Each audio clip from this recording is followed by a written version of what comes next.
오늘의 주요 뉴스입니다. 파리올림픽에서 여자 탁구 대표팀이 독일을 꺾고 단체전 동메달을 획득했습니다. 내일 새벽에는 높이뛰기 우상혁, 근대오정, 전웅태, 태권도 이다빈이 금메달 사냥에 나서며 단일 대회 최다 금메달 신기록에 도전합니다. 브라질 상파울로 상공을 지나던 여객기가 주택가로 추락했습니다. 탑승자 61명 전원이 사망한 가운데 한국인 피해자는 없는 것으로 전해졌습니다. 일본 홋카이도 인근 해역에서 규모 6.8의 지진이 발생했습니다. 규슈, 도쿄에 이어 사흘 연속 규모 5 이상 강진이 일면서 난카이 대지진 우려가 커지고 있습니다. 한동훈 국민의힘 대표가 광복절 특사에 포함된 김경수 전 경남지사의 복권을 반대하는 것으로 전해졌습니다. 대통령실은 사면 복권은 대통령 고유의 권한이라고 선을 그었습니다. 어제 저녁 경남 창원의 한 모텔에서 50대 지명 수배자가 흉기 인질극을 벌이다 도주했습니다. 인질로 잡은 건 자신의 여자친구였는데요.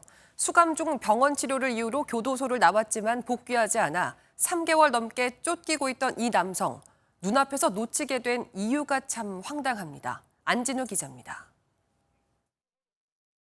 한 남성이 여성의 손을 잡고 달아납니다. 그 뒤를 검찰 수사관들이 쫓습니다. 엘리베이터에서 대치 상황이 벌어지고 잠시 뒤 남성이 여성의 목을 잡더니 흉기로 위협합니다. 수사관들이 물러나자 계단으로 여성과 함께 도주해버립니다. 인질로 잡혀 함께 택시를 타고 달아난 여성은 도주한 남성의 여자친구입니다. 인질로 끌려갔던 여성은 5시간 뒤 옷가지 등을 챙기러 모텔을 다시 찾았다 경찰에 붙잡혔습니다. 인질극 끝에 검찰이 놓친 50대 남성은 지명수배자입니다. 전자장치 부착 등에 관한 법률 위반으로 불구속 재판을 받던 도중 지난해 8월 사기 등의 혐의로 구속됐습니다. 구속 중이던 남성은 지난 1월 병원 치료를 이유로 구속 집행 정지 허가를 받고 잠시 교도소를 나왔습니다. 하지만 지난 4월 기간이 만료됐는데도 교도소로 복귀하지 않은 상태였습니다. 검찰은 도주 3개월여 만에 겨우 수배자의 소재를 파악하고 들이닥쳤지만 황당한 이유로 눈앞에서 놓치고 말았습니다. 옷 입는다고 잠시 자리 비켜달라. 밖에서 기다리는데 나오면서 그 칼 들고. 검찰과 경찰은 도주한 남성의 행방을 추적하는 한편 여성이 도피를 도왔는지도 조사할 예정입니다. MBN 뉴스 안진우입니다. 인천 청라 아파트 전기차 화재 관련 소식입니다. 현재 추정되는 피해액이 수백억 원인데 이걸 누가 물어줘야 할지가 문제입니다. 책임 소재를 가리기가 복잡해서 결국 법정까지 갈 거란 전망이 나오는데요. 벤츠코리아는 피해 주민들을 위해서 45억 원을 지원하겠다고 밝혔습니다. 길기범 기자입니다. 8시간 동안 불이 안 꺼지며 주변에 있던 차량 수백 대는 물론 건물까지 피해가 번진 인천 벤츠 전기차 화재. 피해 규모만 수백억 원에 달할 전망인데 문제는 누가 배상하느냐입니다. 피해 차주들은 각자 가입한 보험사에서 먼저 배상을 받고 화재 원인이 밝혀지면 각 보험사들은 화재 책임자에게 구상권을 청구합니다.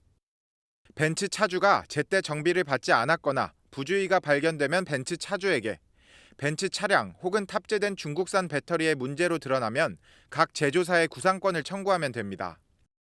가장 큰 문제는 화재가 시작된 차량이 완전히 타버려서 정확한 원인 규명이 쉽지 않다는 겁니다. 워낙 높기 때문에 완전 소실되는 경우가 많아서 교과서에서 자료 확보하는 데도 쉽지도 않고 또 원인 자체가 녹아내리기 때문에 상당수가 원인 불명인 경우도 상당히 많아요. 여기에 주차장의 스프링클러도 제대로 작동하지 않았다는 사실까지 드러나 결국 법정 싸움으로 번질 전망입니다. 시설물을 관리하는 아파트에도 책임이 일부는 있을 수 있는 거고 결국에는 아마 법원에 소송을 가지 싶어요. 한편 벤츠 코리아 측은 피해 아파트 주민들을 위해 45억 원을 긴급 지원하기로 했습니다. MBN 뉴스 길기범입니다.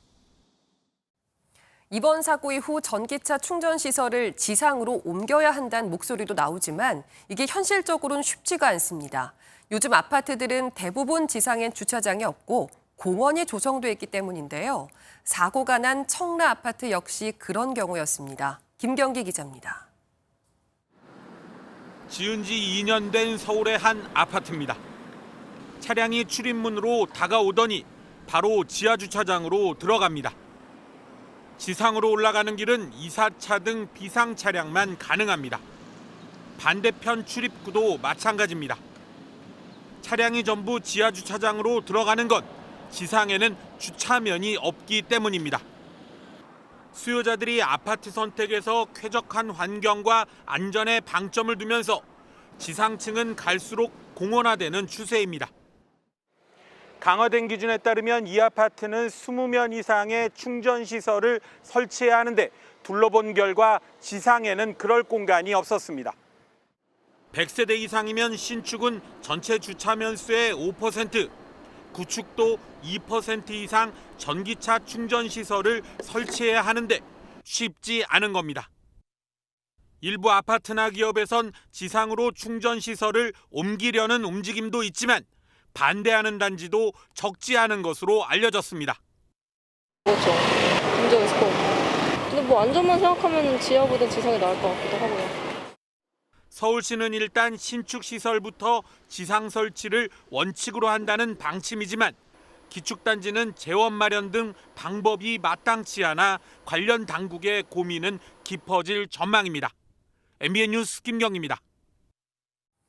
드라마 제작사와 경영권 분쟁을 하고 있는 배우 이정재 씨가 사기 혐의로 고소를 당했습니다. 제작사 대표는 이 씨가 인수합의 당시 했던 약속을 지키지 않았다고 주장했는데 이 씨는 계약에 있지도 않은 내용이라며 무고와 사기 혐의로 맞고소했습니다. 홍지호 기자입니다. 배우 이정재 씨가 최대 주주로 있는 아티스트 유나이티드는 지난 3월 드라마 제작사인 레몽레인을 인수했습니다. 유상증자를 통해 290억 원을 들여 최대 주주가 됐는데 인수 후 3개월 만에 경영권 분쟁에 휩싸였습니다. 레몽레인 대표 김동래 씨는 이 씨와 회사가 자신을 속였다며 지난 6월 사기 혐의로 고소장을 냈습니다.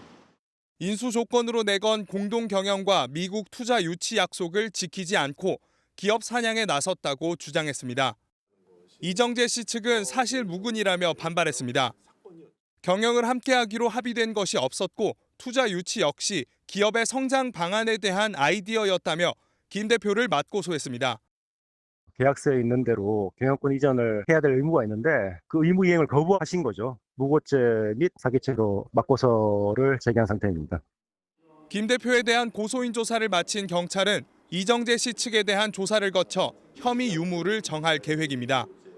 이 씨 측이 이사 교체를 위한 주주총회 소집 허가와 김 대표를 향한 손해배상 소송도 내면서 경영권 분쟁은 한동안 이어질 전망입니다. MBN 뉴스 홍지호입니다. 브라질 상파울루 상공을 지나던 여객기가 주택가로 추락했습니다. 탑승자 61명 전원이 사망했는데요. 한국인 탑승자는 없는 것으로 전해졌습니다. 박통일 기자입니다.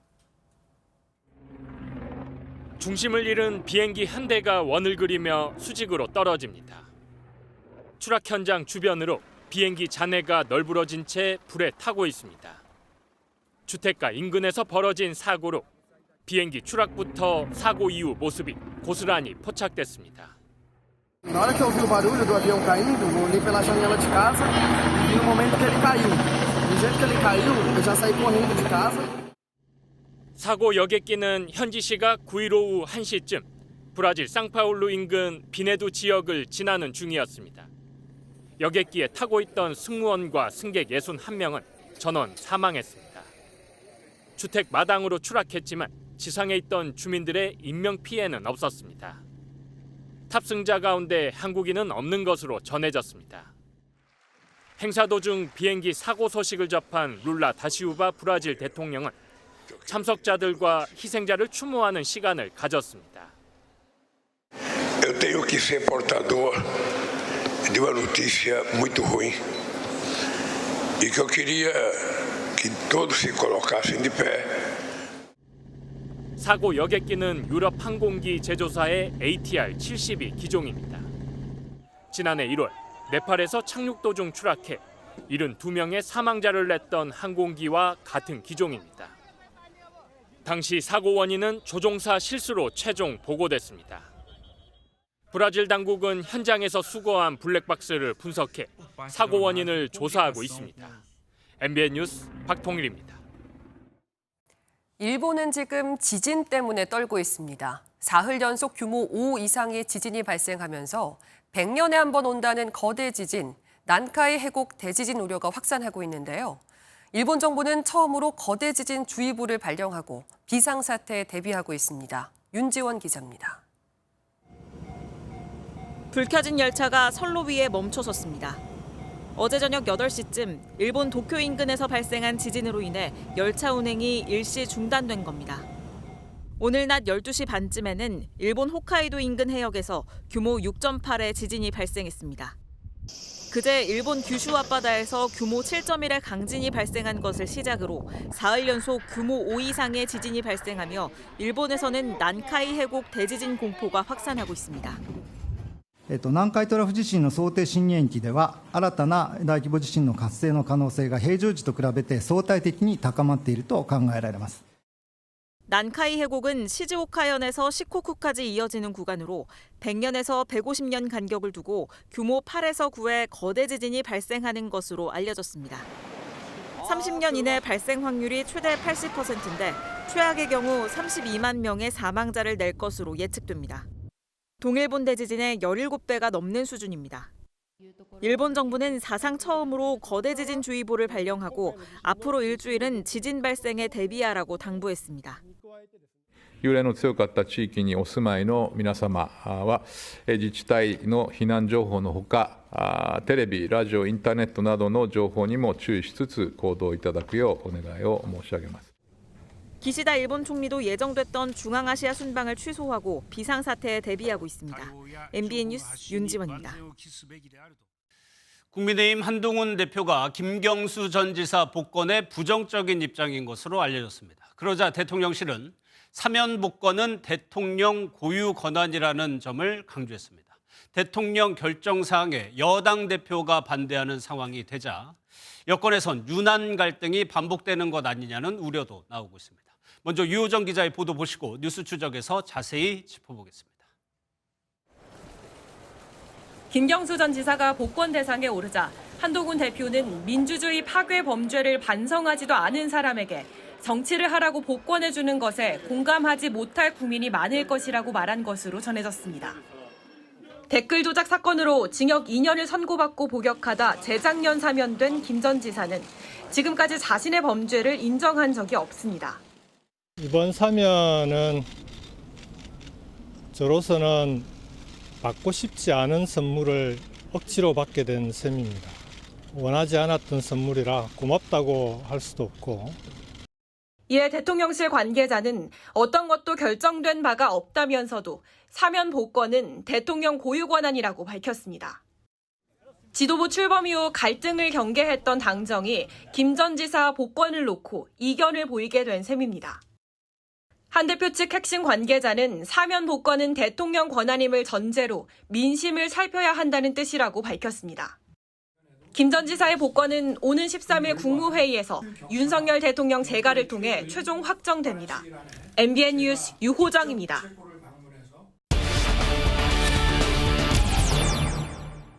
국민의힘 출입하는 김지영 기자 나와 있습니다. 어서 오세요. 예, 김경수 전 지사의 복권에 반대하는 이 한 대표의 입장이 공식적으로 나온 건 아니죠. 네, 앞서 보신 대로 취재진 앞에서 또 SNS에 이 한 대표가 공개적으로 밝힌 건 아닙니다. 한 대표 측 인사들을 통해 흘러나온 이야기인데요. 한 대표를 포함해서 내부에 김경수 전 지사의 복권이 적절하지 않다는 공감대가 있다는 점을 표출하려고 했던 것으로 보입니다. 예, 그러면 복권에 반대한다는 입장은 알리고 싶어 했다. 이런 의미로 볼 수도 있는데 이유가 있을까요? 아무래도 그 김 전 지사의 복권의 그 파장, 그것을 고려한 것 같습니다. 예. 김 전 지사의 복권은 2026년 지방선거와 2027년 대선 등 김 전 지사가 정치 활동을 재개할 수 있다는 것을 의미합니다. 차기 대권 후보 적합도에서 이재명 전 대표에 이어 2위를 차지한 한 대표에게는 새로운 경쟁자인 셈입니다. 사법 리스크를 가진 이 전 대표보다 사법적 판단을 받고 나온 김 전 지사가 더 껄끄러운 상대인 만큼 선제적으로 견제에 나섰던 분석입니다. 그러면 한 대표가 이 문제를 가지고 대통령실과 또 각을 세울 가능성도 있습니까? 제가 한 대표 측 인사들 여러 명에게 물어봤는데 예. 그럴 가능성은 낮습니다. 예. 한 대표 측은 사면 복권에 대한 원칙을 말한 것이라며 당정 갈등이라는 학대 해석에 선을 그었습니다. 사면법에는 복권을 상신하려면 사건 본인의 태도와 생계 등의 서류를 첨부해야 하는데 본인의 태도, 즉 김 전 지사의 반성이 없다는 점을 원칙적으로 지적했다는 설명입니다. 예. 그럼에도 불구하고 지금 당내에서는 당정 갈등 우려가 또 나오고 있어요. 네, 당의 중진들을 중심으로 해서 이 한 대표의 소통과 통합 의지에 대한 우려가 터져 나오고 있습니다. 예. 사면권 행사와 관련해서 대통령실과 긴밀하게 소통하지 아니하고 특정 언론을 통해서 반대 의사를 표시하는 것은 많은 사람들에게 당정 갈등으로 비화될 것이 아닌가 하는 그런. 복권을 통해서 국민분들에게 어떤 통합, 또 정치권에게는 협치를 촉구하는 의지를 보여줄 수 있는 계기거든요. 대통령을 믿고 기다려보자라는 게 저희 입장이고. 당내에는 김 전 지사의 복권에 대해 회의적 시각을 가진 의원들도 적지 않지만 이처럼 당정 간 의견을 조율하는 방식에는 상당수 의원들이 우려를 표하고 있습니다. 알겠습니다. 잘 들었습니다. 김지영 기자였습니다. 북한의 홍수 피해가 심각한 것 같습니다. 김정은 국무위원장이 또 수해 지역을 방문했고 아이를 끌어안으며 애민을 부각했습니다. 특히 피해 지역 어린이와 청소년 등 15,000여 명을 평양으로 데려가 무상으로 보육과 교육을 제공하겠다고 밝혔습니다. 이성식 기자입니다. 김정은 북한 국무위원장이 수재민이 머물고 있는 천막을 방문해 아이들에게 새 옷을 건네고 먹을거리도 줍니다. 김 위원장이 타고 온 전용 열차 옆에는 쌀포대로 보이는 물체와 박스 등 지원 물품이 쌓여 있고 주민들이 줄을 서 받아갑니다. 김 위원장은 그제와 어제 평안북도 의주군 수해 현장을 방문했습니다. 보육과 교육 문제는 하늘이 무너져도 절대로 양보할 수 없는 제1의 국사이라고 말씀하셨습니다. 김 위원장은 피해 복구 기간 동안 수재민 중 어린이들과 학생들을 모두 평양에 데려다가 국가가 전적으로 부담해 보육과 교육을 제공하는 비상체계를 가동하겠다고 밝혔습니다.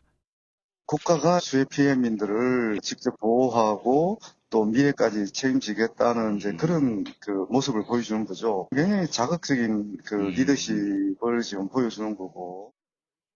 무상 보육과 교육을 제공하는 대상은 모두 15,000여 명으로 취약전 어린이 2,198명 등 구체적인 통계까지 내놨습니다. 김 위원장은 자체적인 힘과 노력으로 개척해 나갈 것이라고 말해 국제사회 지원을 거부하겠다는 뜻을 재확인했습니다. MBN 뉴스 이성식입니다. 어민들에게도 물놀이객들에게도 반갑지 않은 해파리 수가 크게 늘었습니다.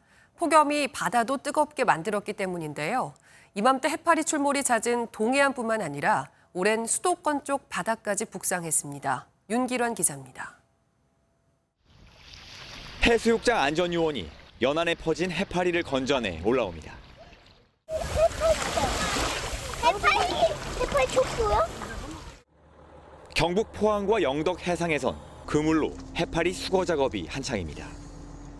해파리떼를 끌어올려 박스에 담고 또 담아도 끝이 없습니다. 올해는 특히 강한 독성을 가진 노무라 잎깃 해파리 개체 수가 많이 증가했는데 1헥타르당 평균 108마리로 지난해보다 무려 10배가 넘게 늘었습니다. 올해 초부터 최근까지 전국의 해수욕장에선 3,000건에 가까운 해파리 쏘임 사고가 발생했습니다. 지난해 같은 기간보다 4배나 증가한 수치입니다.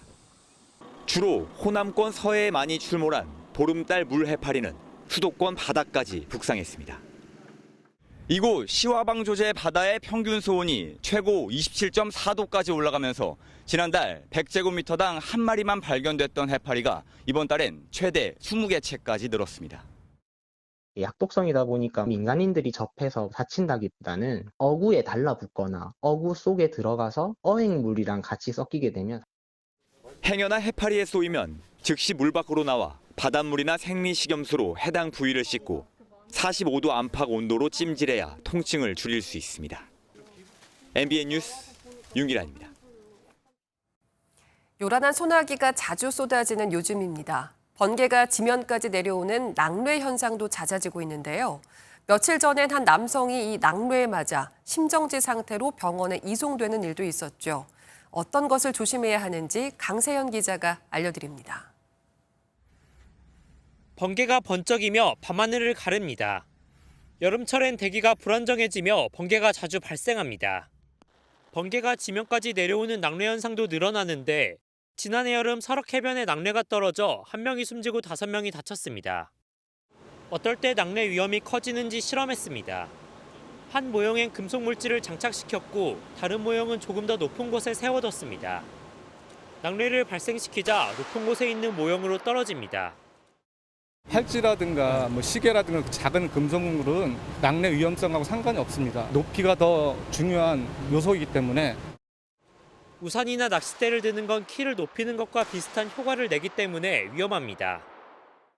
이렇게 키보다 높은 나무 아래에 있으면 나무가 대신 낙뢰를 맞아 안전하다고 생각할 수 있지만 사실은 위험한 행동입니다. 낙뢰가 나무에 떨어진 뒤 대기로 퍼지기 때문인데 지난 5일 광주에서 나무 아래에 있던 남성이 크게 다쳤습니다. 낙뢰가 바로 빠져나가는 것이 아니고 측면으로 방전을 발생할 수 있기 때문에 건물 옆이나 나무 밑에 피난처로 삼는 것은 매우 위험한 일입니다. 발을 벌리는 자세도 위험할 수 있습니다. 발 사이에 전압 차이가 생겨 한쪽 발에서 다른 쪽 발로 전류가 흐르며 심장 등에 충격을 줄 수 있기 때문입니다. 개활지에 있을 때 낙뢰가 떨어지면 발을 딱 붙이고 몸을 웅크려야 합니다. MBN 뉴스 강세현입니다. 입추가 지났지만 더위는 여전합니다. 더우면 더울수록 더 바쁜 곳들이 있는데요. 시원하지만 시원함을 느낄 새가 없는 현장을 손성민 기자가 다녀왔습니다. 거대한 틀 속에서 큼지막한 얼음 덩어리가 요란한 소리와 함께 쏟아집니다. 잘게 부순 식용 얼음을 포장하는 기계는 쉴 틈 없이 돌아가고 납기를 맞추려는 작업자들의 이마엔 구슬땀이 맺힙니다. 냉동창고에서 잠시 보관 중인 얼음은 시장 수산물 매대나 대형마트로 보내져 한여름 먹거리 신선도 유지에 쓰입니다. 많이 늘었습니다. 겨울과 비교해서는 한 10배 이상 차이 납니다. 청량리 농수산물시장 이런 데로 나가고 있고요. 계속되는 폭염에 수요가 급증하면서 얼음 공장마다 특수를 누리고 있습니다. 지금 이곳은 영하 5도로 두꺼운 옷을 입지 않으면 못 견딜 정도인데요. 연이은 폭염에 어린아이 몸집만한 얼음이 매일 20톤씩 팔려나갑니다. 한 발씩 내딛다 엉덩방아를 찍기도 하지만 친구와 함께라면 아프지 않습니다. 꽁꽁 얼어붙은 빙판을 가로지르는 손님들이 늘어나면서 빙상 정비도 부쩍 바빠졌습니다. 폭염이기도 하고 해서 지금 이용하시는 손님도 많기도 하고 이제 그러다 보니 제가 좀 더 신경을 써서 이제 운행을 하고 있긴 하거든요.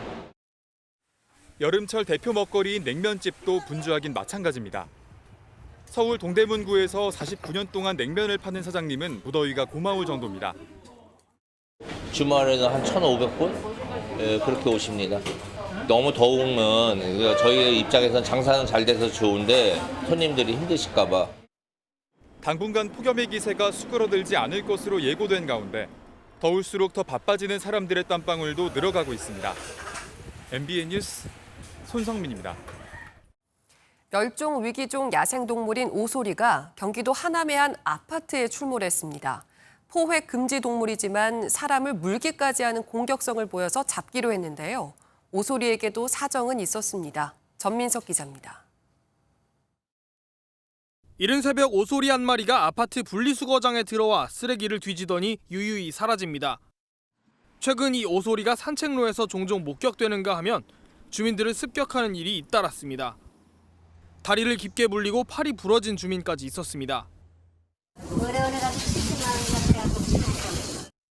집사람하고도 여기 산책을 자주 하는데 저거 붙고 나서는 그쪽으로 출입을 좀 안 하고 있습니다. 야생동물 전문가와 함께 아파트 주변을 둘러보니 여러 마리의 오소리가 몰래 오고 간 흔적이 곳곳에서 발견됩니다. 먹이질한 그 구덩이에요, 저런 게. 지렁이 같은 거 찾는 거. 사람이 사는 아파트와 오소리가 사는 서식지가 울타리를 사이에 두고 붙어 있습니다. 울타리 밑엔 이렇게 지나가는 흔적과 배설물을 쉽게 찾아볼 수 있습니다. 본래 숲속에 사는 야행성 동물인 오소리는 사람과는 마주칠 일이 적습니다. 그런데 몇 년 전 오소리가 서식하는 산을 깎아 아파트가 들어서면서부터 마찰이 생기기 시작했습니다. 등산로로 사람들이 들어와가지고 밤 도토리 다 주워가잖아요. 이런 것들이 이제 먹이가 되는데, 그러니까 이제 먹이 찾아 내려오다 보니까 민가까지 내려온 것 같아요. 이것도. 오소리가 주민을 위협할 경우 포획이 가능한 만큼 해당 지자체가 서둘러 조치에 나섰지만 사람과 오소리의 불편한 공존은 당분간 계속될 것으로 보입니다. MBN 뉴스 전민석입니다. 밤에도 좀처럼 더위가 식지 않습니다. 서울은 지난 밤 사이에도 26.4도로 20일째 열대야가 계속됐습니다. 휴일인 내일도 전국 대부분 지역에 폭염 경보가 계속되겠고요. 특히 서쪽 지역을 중심으로는 한낮 체감온도 35도 안팎의 폭염이 이어져 무덥겠습니다. 이렇게 기온이 크게 오르면서 대기가 불안정해져 곳곳에 소나기가 내리겠습니다. 예상 강수량은 적게는 5에서 많게는 40mm 정도입니다. 소나기가 내리지 않을 때는 전국 하늘에 구름이 많겠고 구름 사이로 자외선이 강하게 내리쬐겠습니다. 오늘 밤 사이에도 도심과 해안가를 중심으로는 열대야가 나타나면서 후텁지근하겠습니다. 한낮 기온은 서울이 34도 안팎까지 오르겠습니다. 남부지방도 전주와 광주가 34도 안팎까지 올라서 오늘과 비슷하겠습니다. 절기 말복과 광복절이 있는 다음 주에도 밤낮 없는 무더위가 이어지겠습니다. 내셨습니다. 눈이 시원해지는 수상스키 선수들의 영상 보내드리면서 뉴스센터 마칩니다. 함께해 주신 여러분 고맙습니다.